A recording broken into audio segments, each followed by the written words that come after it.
My first guest is Bimol Akoijam. He's a Congress MP for Manipur. Appreciate your joining us, Mr. Akoijam. Professor, I heard you say soon after Biren Singh resigned last night, you said this is a drama. Do you really believe that all of this is one big drama being played out? Or do you accept that this is now a genuine attempt being made by the centre to try and bring Manipur on a new path? No, I said that in that interview because my flight landed in Delhi and I couldn't believe because that resignation drama has been going on. But then I realized that this time they have done it. But Rajiv, you should remember that this is a condition forced upon the government of India by the combined opposition voice. You know, the NDA, BJP-led India government tried to push the issue of Manipur under the carpet, and the entire opposition have been making it sure that it's not done. We've been saying about Manipur all the time in Parliament or outside of it. I think that pressure has worked. Why do you think, though, that he actually resigned in the end? What is your view? Why do you think, as the MP from Imphal, why do you think the Chief Minister resigned in the end? Because, see that possibly in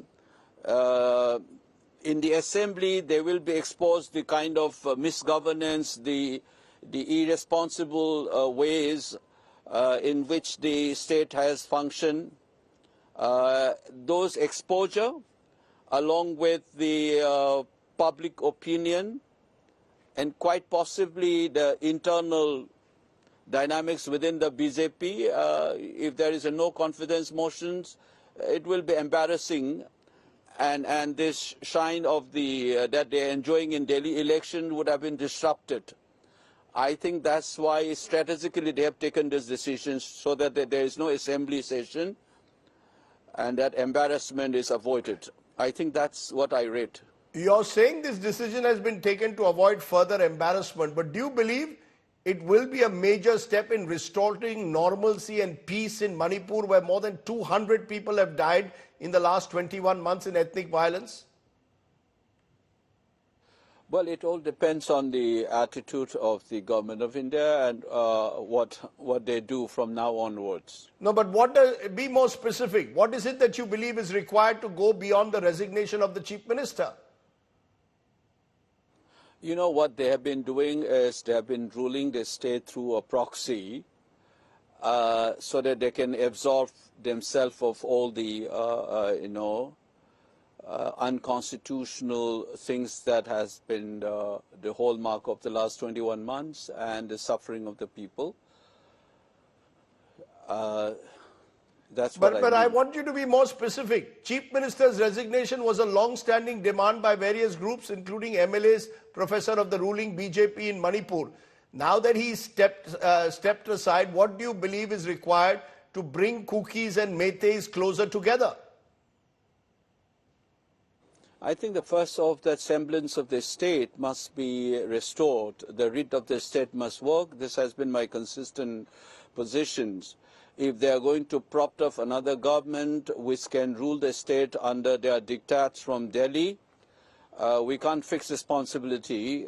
So I think that's what I've been insisting, that whichever government that comes should exercise its constitutional authority to restore normalcy in the state and should be accountable. There has been some talk, though, Professor, of President's rule being imposed in Manipur. Is that something you will support? Do you believe the state needs a spell of President's rule to ensure that the writ of the state can be enforced and security forces can function independently in a non-partisan manner?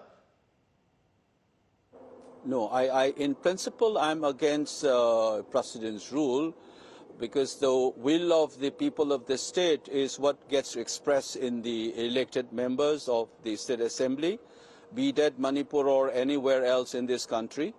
And that will of the people of the state must be respected. But the only thing is that that government must be able to exercise its constitutional responsibility and duty under the Constitution. You know, Professor Akoijam, I have read what Rahul Gandhi, your leader, and other leaders of the Congress party are claiming. They seem to suggest now that the Prime Minister must now visit Manipur. Do you believe that that can be a step in restoring normalcy if the Prime Minister takes a lead in a state where, as I said, more than 200 people have died in the last 21 months? Is this the right time? He should have visited long time back. This contemptuous attitude towards the suffering of the people of the state is not good for the country. I think that must be understood. In the president's speech, if we recollect, we're talking about the, how the alienation of the people in India's northeast must be overcome. But this kind of attitude and, not caring to even to show to the people that I care as a political executive of the country. You are a small state, you mean nothing to us, you can suffer and I will not speak. In fact, as far as possible, we'll push this issue of Manipur crisis under the carpet. We will not mention it. We'll not talk about it. That kind of attitude is harming the country far more than it's harming the state of Manipur. I think that way the government of India and Modi ji should have done long time back, and better late than never. He can still start.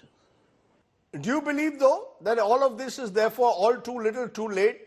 That given the scale of the violence, the extent of mistrust between communities, do you believe it's still possible to retain the territorial integrity of Manipur, that Kukis and Meiteis can live side by side? Are you hopeful that that will happen now? No, I think it's understood that my party's position is that territorial integrity of the state cannot be disturbed.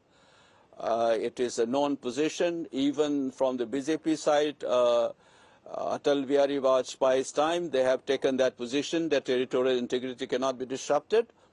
And I think the better sense still prevails in BJP or NDA that the territorial integrity of the state cannot be disturbed.